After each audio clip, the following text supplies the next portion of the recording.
O julgamento de Nicolás Maduro nos Estados Unidos tende a ser longo. Na primeira audiência à Justiça Americana em Nova York, ele se declarou inocente de todos os crimes. O ex-ditador venezuelano é acusado pelo governo americano de narcoterrorismo, conspiração para levar cocaína para os Estados Unidos, posse de armamento e conspiração de tráfico internacional de drogas. Sobre o assunto, a gente conversa agora com o mestre e doutor em Direito Constitucional João Carlos Souto, que há mais de 3 décadas se dedica ao estudo do direito constitucional e da história política americana, com ênfase para a Suprema Corte do país. Autor também do livro Suprema Corte dos Estados Unidos, Principais Decisões. Professor, bom dia. Obrigada por atender o Jornal da Itatiaia. A gente gostaria de começar ouvindo o senhor sobre quais são os próximos passos do processo contra Maduro nos Estados Unidos após a audiência de custódia de ontem. Bom dia, é um prazer estar com vocês na Rede Itatiaia de Rádio. Na verdade, se você me permite, tecnicamente não foi bem uma audiência de custódia. Os americanos não têm exatamente esse sistema, ou, melhor dizendo, a audiência de ontem não se caracteriza exatamente como audiência de custódia. Agora, ele foi ouvido e teve oportunidade de ouvir pessoalmente, aliás, o casal, né, não só ele, as acusações que lhes são imputadas desde 2020, formuladas pelo governo americano. Na verdade, também a expressão governo americano não é das mais perfeitas, digamos assim, porque, em verdade, é a Procuradoria, aquilo que se equivale aqui no Brasil à Procuradoria da República, que nos Estados Unidos não está tão avançado como o nosso, porque lá a função de Ministério Público Federal, ela é uma atividade conjunta do Departamento de Justiça, que a um só tempo é Ministério da Justiça, Polícia Federal, Advocacia Geral da União e Procuradoria Geral da República. Eu, aliás, escrevi um artigo sobre isso já há muitos anos, em 98, falando da vantagem do sistema brasileiro. Mas, basicamente, os próximos passos são de apresentação de defesa, de arrolar testemunhas e um processo normal que se vislumbra longo, porque a justiça é lenta por questões várias, né, no mundo inteiro. E esse lento significa meses ou anos, professor, na sua opinião? Olha, na prática, tem se revelado um pouco acima de 1 ano para ter sentença definitiva do primeiro grau, um pouco acima de 1 ano, em torno de 400 e poucos dias, 500 dias. Evidentemente que isso é muito relativo porque importa em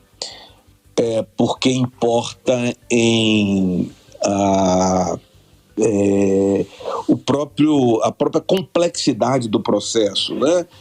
Oitiva de testemunhas, etc, juntada de documentos, impugnação disso e daquilo e tal. Mas aproximadamente 1 ano. Professor, mesmo a operação dos Estados Unidos na Venezuela tendo sido muito criticada e até considerada ilegal, o processo contra Maduro nos Estados Unidos pode correr normalmente? Olha, é muito complexo, né? O processo em si. Porque o que acontece? Não é comum, aliás, é absolutamente incomum, né, que um país entre no espaço territorial de outro, invada, para usar uma expressão mais comum, e tire de lá um cidadão, seja ele quem for, né? Cidadão seja ele quem for, um profissional liberal, um comerciante, um empresário. A situação ainda se torna mais dramática quando se está falando de um chefe de Estado, chefe de governo, que era o caso de Maduro. Seja ele legítimo ou ilegítimo. A comunidade internacional, eu disse isso em outra entrevista, em outra rede de TV,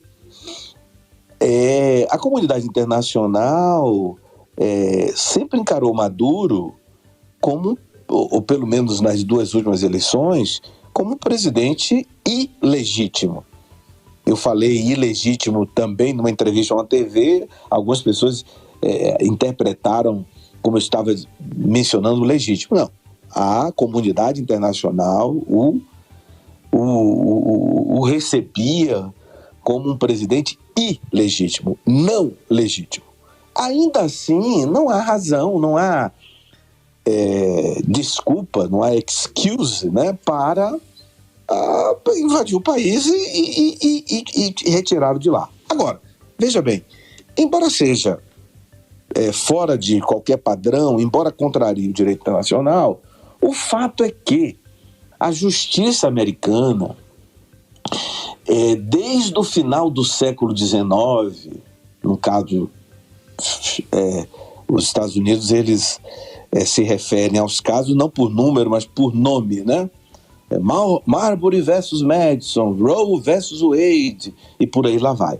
Então, no caso Kerr versus Illinois, que é do final do século XIX, que era um caso que envolvia o Peru, o cidadão foi abduzido, foi no Peru, foi sequestrado, vamos dizer assim.